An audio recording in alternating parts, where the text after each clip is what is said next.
te iwi. New Zealand, let's go. The undisputed.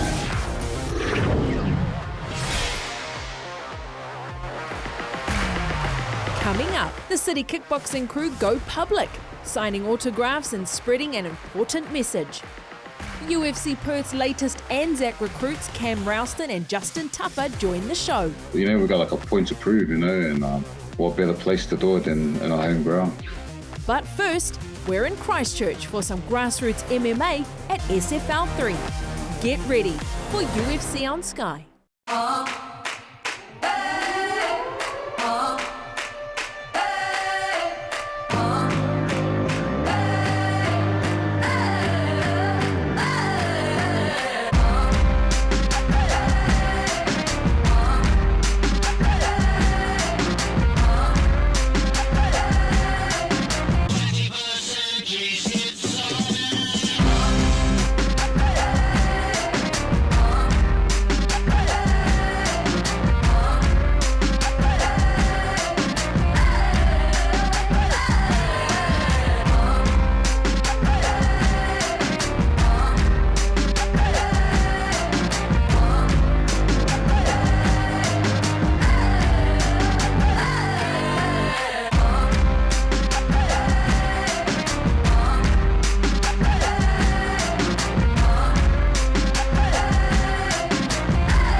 Kia ora e te iwi and welcome to UFC on Sky. Koravinda hunia tōku ingoa. We are here in Christchurch at Wolfbrook Arena at Stealth Fighters League 3.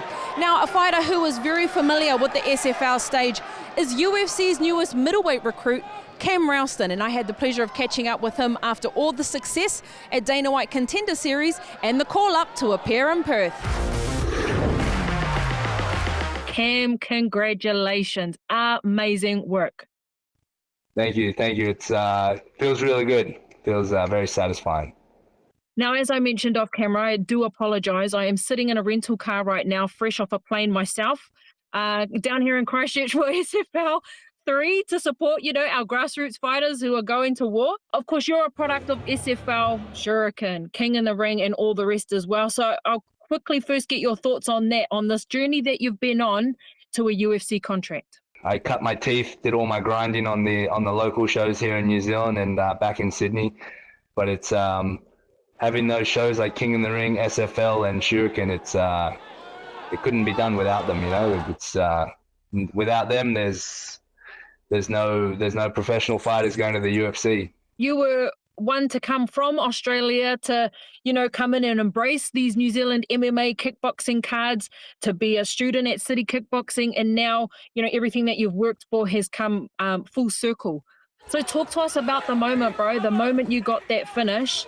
Was there a sense of relief as well as celebration? Yes, it was the moment I got the finish. It was, I'd say it was relief. It was like, all the grinding, all the sacrifice, like it's worth it. I've justified it. Like, lost a few friends along the way, a few unhappy friends that I missed a lot of things for them. But I hope that they watch that and they're proud of me. I know my family was proud of me as well, and they were very happy and very relieved for the result. For sure. You know, over the years, I've been speaking to fighters. They've always spoken about how being a fighter is such a selfish sport. To talk about, that sacrifice that you made to get to this moment. After a year of moving to New Zealand, we went through COVID in 2020, and it was, we didn't, obviously the whole world didn't know what was going to happen with the whole pandemic and stuff. And my parents and my family were quite adamant that they wanted me to move back to Sydney. But I was like, no, I just can't do it. I've settled in here. I've got my groove going. I've found my stride, and I just knew that I couldn't move back. And then 2 years went by, I couldn't see them, and that was missed quite a few like birthdays and weddings and all that stuff. But it was, I feel like they know the sacrifice was worth it now.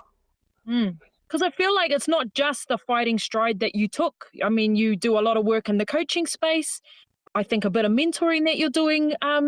We see you cornering a lot of the time. Every time we go to CKB, it was actually weird. The other day we went there and you weren't there. It was actually really weird because you're always there. So, it's not just the fighting part that you've taken on. You've adopted the whole gym life, and you're like a strong foundation in City Kickboxing.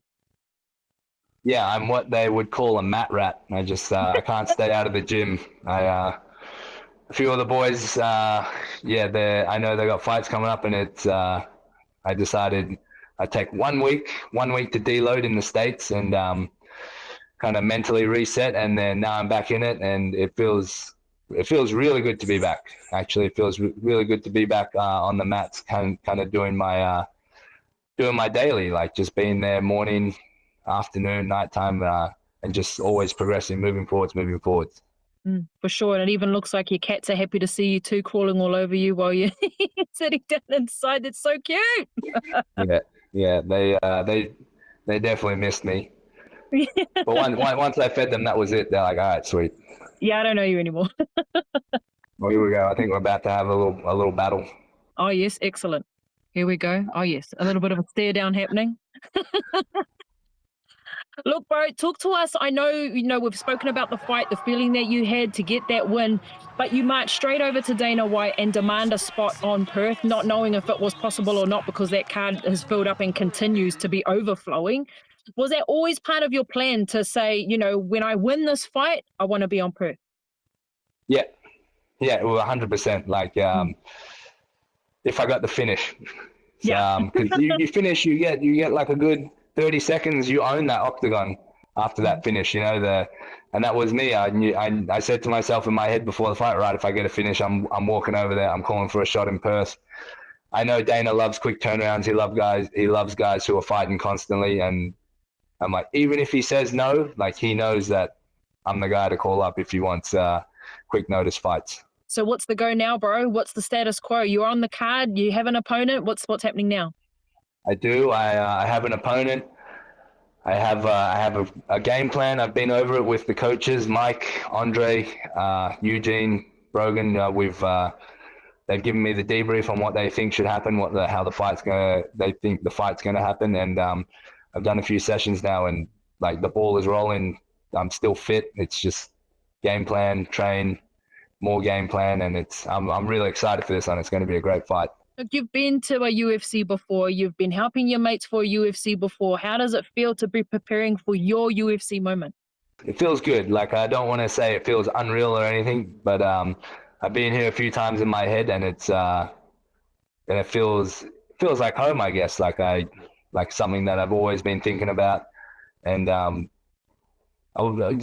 nothing too new, but it's a very good feeling that I get to have my UFC debut in Australia. That's all I can say about it. And alongside your teammates, no less. There's some fighters that'll, get signed and then they're off and away and across on the other side of the world on their own with the coaches and things. But this time you're standing beside, are we up to a count of 14 Anzacs on this card now? There's quite the force that are going to be over there in Perth alongside you. Yeah, we are rolling deep over there, the Anzacs. Earlier this year, UFC Sydney, I saw on the social media and in the videos and stuff of all the Anzacs there. They're doing the welcome to country ceremony. They're all taking their photos together and stuff. And in my head, I'm thinking, like, I should be there. Like, I 100% should be in these photos. I should be there. It's just and I just knew it was only a matter of time. How are you feeling about the quick turnaround? I know you say you're feeling good, no injuries and all of that. Usually there's a little bit of time to, like you said, like decompress, take it all in, celebrate perhaps, and then get ready for for the UFC call up. But this, you're coming off fresh and boom, straight into it again. Is this how you prefer it? Oh, I would love to do a 3-week, 4-week training camp every time for a fight. Fortunately, I put in a good 9 weeks for the Contender Series, and we have one of the best conditioning coaches, Bill Smart from New Zealand High Performance, and he said it's 100% doable. You just keep rolling through, hit this workout. And he's got, and I know I get to do the fun part now, which is where your body starts to peak. I don't have to do that whole 4 or 5 weeks at the start of just absolute grind, waking up sore, like getting your ass kicked. I get to do the fun part, which is the end where the body starts to go like this rather than going like this. And I know we've adopted you as one of our own here in Aotearoa, New Zealand, but you are from Australia. How does it feel? Your first UFC fight and you get to do it on your own home turf. It's a dream. Like I've dreamt about this. I've fantasized about this.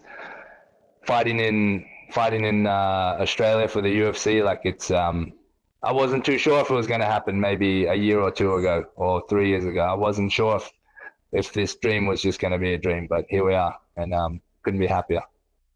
Well, bro, you've worked really, really hard for it. You weren't successful in your first Dana White Contender Series. You came back stronger and proved to the world that you are exactly where you need to be, and we can't wait to see you in action in Perth. Yeah, great. Thank you, Ravinda. I can't wait for it. All right, see you later. Bye-bye. Anzac number 14 has been announced for UFC Perth. UFC heavyweight Justin Tafa will appear on the card alongside his brother Junior, and he let me know that the Tafa gang has something to prove. Talk to us about how long you've known this fight, because we're 4 weeks out now? Well, I just signed the fight a few days ago, so they said, "Oh, we can get you on Perth," like a month ago, and then they said, "Oh, we might not be able to, maybe in November." And then they were like, "Oh, here's a contract," and I was like, "Oh, well, why not? Why not?" Look, I know obviously if you're on this side of the world in our region, you'll want to be on cards like this, but Cam Rowston, when he just won his Dana White Contender Series, they said then, "Oh, you can't get on because we've already got 16 fights." They put him on. Now they've added you as well. This list just keeps growing and growing. I know, man. I was like, how long is this event going to last, But fortunately enough, you are on the card. Obviously, your brother's been announced a little while ago as well that he'll be competing in the light heavyweight division. Your thoughts on this? The Tafa brothers on the same card in Australia. Yeah, man, it couldn't have worked out any better, like I feel like we both had a point, we got like a point to prove, and what better place to do it than in our home ground. And what do you do does it give you that little bit of extra fire when you know that you've got a point to prove, not only you, but your brother as well? Does it force you to, think about things a little bit differently, train a little bit differently? Yeah, 100%. If you're not changing things, then the things are just going to remain the same. And, you just have to, lower the ego and the pride and understand what changes, had to be made. So right now, that's been the mission is, proving a point. And where else? Where else would you want to do that then at home? Obviously, no long travel, you don't have to, well, when you think about how far away Perth is from Brisbane, I mean, it is pretty long, but, you're not going to the other side of the world. You're a bit more comfortable. You're around, that same Australian environment. There's a host of Anzacs on this card as well. How much does that help you, motivate you, on a card like this? Yeah, a lot. I feel like Australia has one of the best crowds in the world. They're so intimate and they're so passionate, and you can relate to the people in the crowd. Whereas you go overseas and you see people there, you don't really relate to them, but the guys around, that they love the same things that you love, So definitely fighting amongst the other Anzac fighters and having the also Carlos headlining is nothing but motivation. Yeah, talk to us a little bit about that. Obviously, the Tafa brothers and Carlos go way back in the Mark Hunt days. Talk to us about that relationship and what this really means for you guys as, predominantly Samoan fighters representing on a card like this. Yeah, for sure. That was one of the things that we spoke of, years ago. When my eldest was only 1 or 2. I remember we used to scrape together some coins just to make sure we can buy gifts from overseas for our kids, and now we get to sit back and enjoy the spectacle of all the hard work as well that the boys have put in. Well, and speaking of hard work and speaking of Carlos, last time when I went into CKB, I think maybe around Anzac Day, you and Junior were both there. I know Junior was preparing for his fight at the time. You guys were there putting in some rounds with Brando Pericic, who's also been announced for Perth. So talk about training at CKB again. I know it wasn't your first time there, but what you take away from those sessions. Man, they're the standard right now. Look how many guys that they've got on the roster for such a, for per capita. Just a small nation itself in NZ and in Auckland. They show you just how All Black like they are with their standards that they have and the culture that they bring. We always love going there and we learn a lot because they're so precise with everything, Whereas me and my brothers were a little bit more on the sparring side of heavy side of things. But it's good. We were planning on going there, but my wife's currently pregnant and that, so sometimes you gotta remember your husband and a father first before you're a fighter. So we do those roles first, but we still get good work here with the boys that we have here. We've got a lot of solid guys here that keep us honest, and that's another thing that we want to do when we prove our point in Perth, is that we show too that we're keeping our our boys' respects up there too with the training that they give us. Kind of a way of giving back, right? Yeah, for sure. That's been something that we speak about amongst the team. Is that's probably the people don't want to let down the most, are the ones that put the most time in for you. Well, you mentioned Bubba's on the way. When is baby due? Due November. All boys, man. I got a fleet of gladiators waiting, man. Just like you guys. Yeah, exactly, man.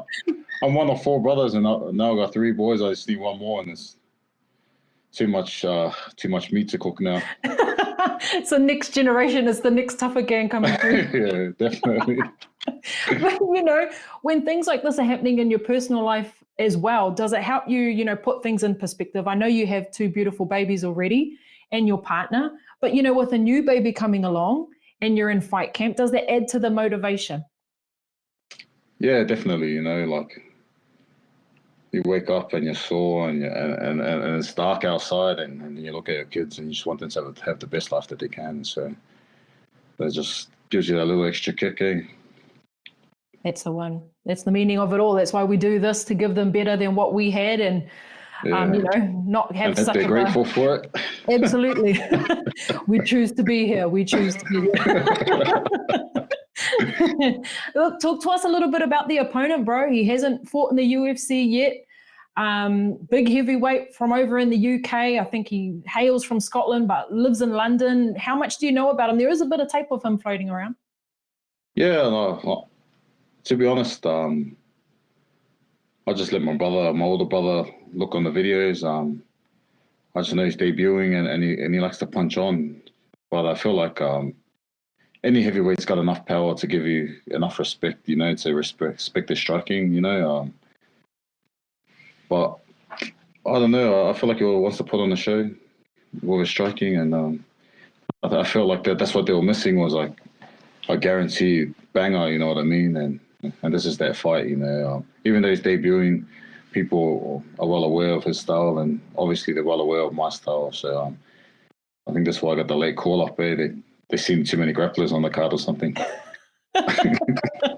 Someone's got to represent, bro. 100%, man. I'm the last of a dying breed. One of the last. You know what? Not a lie. When we think about, fighters on this side of the world, we used to be an abundance of heavyweight fighters. Now it's just you. I mean, when we're not looking at the light heavyweight And then, Brando coming in to make his debut. We're very, very light on heavyweights on this side of the world. So I think you're right, even though it's a bit funny. Yeah, for sure. Thank you so much for joining me, Justin. Congratulations on the fight announcement, and I will see you over there in Perth. That's us. I'll see you in Perth. As well as being here to support these grassroots fighters at Stealth Fighters League 3, there has been another kaupapa running right alongside it, spearheaded by City Kickboxing head coach Eugene Bierman and the Walking Without Fear Trust. He, Israel Adesanya and Navajo Sterling put on a meet and greet today at the Hub Hornby to raise awareness to cancel the coward punch.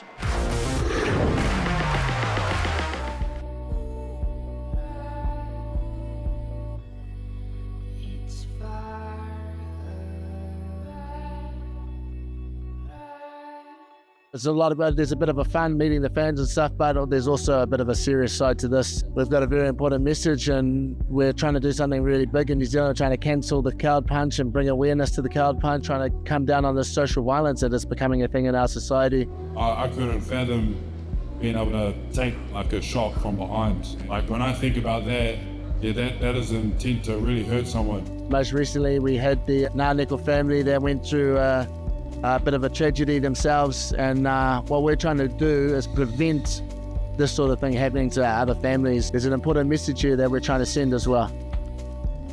In 2021, City Kickboxing were dealt the devastating blow when they lost their beloved team member and family member, Fal Vake, after an altercation in Auckland CBD, eventually losing his life to the coward punch. Now the gym are determined to rally together, creating the Walk Without Fear Trust to raise awareness to cancel the coward punch.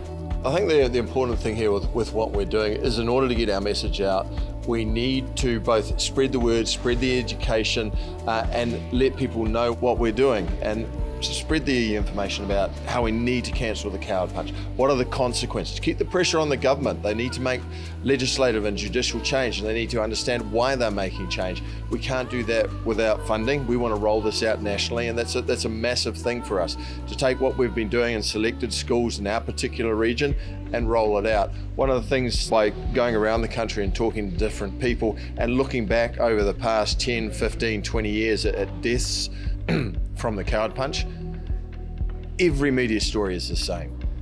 A group of people, a whānau comes together, they all say the same thing.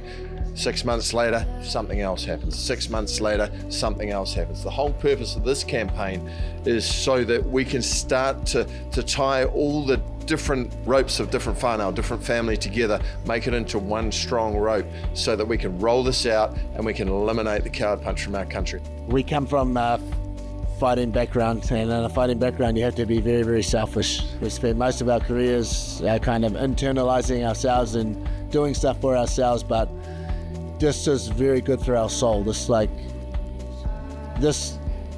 gives us the opportunity to use this platform that we've built primarily for ourselves, for something greater than ourselves, something greater than our team, something that everybody can benefit from. For one of the first times we're using the platform that we've built for a very worthy cause that we think needs to be talked about and needs to be advocated by someone. So we've taken the bull by the horns, and it's going to be us. There's no point in having a big platform like this if we can't use it to spread some good and make some changes, positive changes in this world. Pushing the message, letting them know this is why we're here, so it never gets forgotten. It feels like you guys are getting momentum now. The word is getting out there. Where to from here? More dancing, maybe singing next time? What's the go?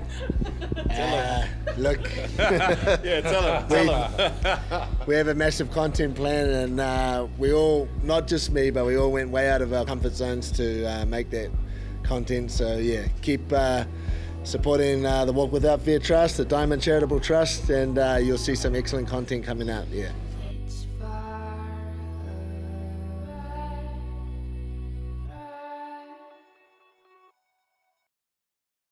Whānau, thank you so much for joining me for another episode of UFC on Sky here on location. Your reminder, this Sunday, UFC Fight Night. Nazardine Imavov is up against Caio Borralho.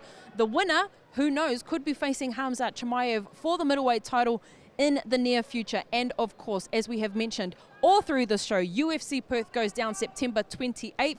Do not miss that. Head on over to ufc.com/Perth for all of your packaging details through our good friends at Sportsnet Holidays. Hei ko nā mai.